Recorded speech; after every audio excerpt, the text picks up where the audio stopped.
Hello friends की खबर मैं एंगुस्ट आपनालोके चाই আছে MLD ক্ৰিয়েশ্যন ৰং চেনেলত সম্প্ৰচাৰিত হৈ থকা অঞ্জলি ধাৰাবাহিকখনৰ আজিৰ খণ্ডটো চাবলৈ বহুত বেছি ইন্টাৰেষ্টিং হ'ব কিয়নো যোৱাটো খণ্ডত মনজিত অঞ্জলিৰ ওচৰলৈ গৈছিল আৰু মনজিত আৰু অঞ্জলি একেলগে কথা পাতি থকা দেখিবলৈ পাইছিল আৰু তেতিয়া মল্লিকাই মনে মনে শুনি আছিল আৰু মনজিত বাহিৰলৈ অহাত মল্লিকাই মনজিত ইয়াতে সোমাই আছে যে বুলি কৈছিল আৰু তেতিয়া মনজিতে মল্লিকাক কথা শুনাই গুচি যোৱা দেখিবলৈ পাইছিল আজিৰ খণ্ডটোত মাকে কৰবালৈ যাবলৈ ওলোৱা যে অঞ্জলিক দেখিলে ঘূৰি আহে আৰু মল্লিকাই যে অনবৰতে কথা শুনাই থাকে সেই কথাটো সাগৰে মাকৰ আগত ক'ব আৰু তেতিয়া সাগৰৰ মাকে অঞ্জলিয়ে যে সৰুৰে পৰা দুখতে ডাঙৰ হ'ল সেই কথাটো মাকে সাগৰক কোৱা দেখিবলৈ পাব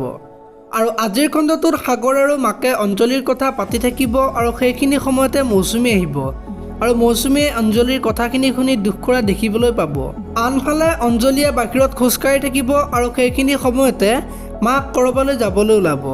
আৰু অঞ্জলিক দেখি আকৌ ঘূৰি আহিব আৰু তেতিয়া অঞ্জলিয়ে মাকৰ ওচৰত যাব আৰু অঞ্জলিক দেখি কিয় উভতি আহিল সেই কথাটো সুধিব আৰু তেতিয়া মল্লিকা আহিব আৰু অঞ্জলিক কুলক্ষণী বুলি ক'ব আৰু বহুত বেয়াকৈ গালি পৰা দেখিবলৈ পাব আৰু তেতিয়া অঞ্জলি ৰুমৰ ভিতৰৰ পৰা মন মাৰি ওলাই আহিব আৰু মঞ্জুৱে কি হৈছে বুলি অঞ্জলিক সুধিব আৰু তেতিয়া অঞ্জলিয়ে মাক আৰু মল্লিকাই কোৱা কথাখিনি মঞ্জুক ক'ব এতিয়া বাৰু মঞ্জুৱে কিবা ক'ব নেকি দেখিবলৈ পাব আজিৰ খণ্ডটোত আপোনালোকে অঞ্জলি ধাৰাবাহিকখন চাই কেনেকুৱা পায় কমেণ্ট কৰি জনাব যদি আপোনালোকে এতিয়ালৈকে ভিডিঅ'টো লাইক কৰা নাই লাইক এটা কৰি দিব আৰু যদি চেনেলটো প্ৰথমবাৰৰ বাবে চাই আছে তেনেহ'লে চেনেলটো ছাবস্ক্ৰাইব কৰি বেল আইকনটো প্ৰেছ কৰি দিব ধন্যবাদ।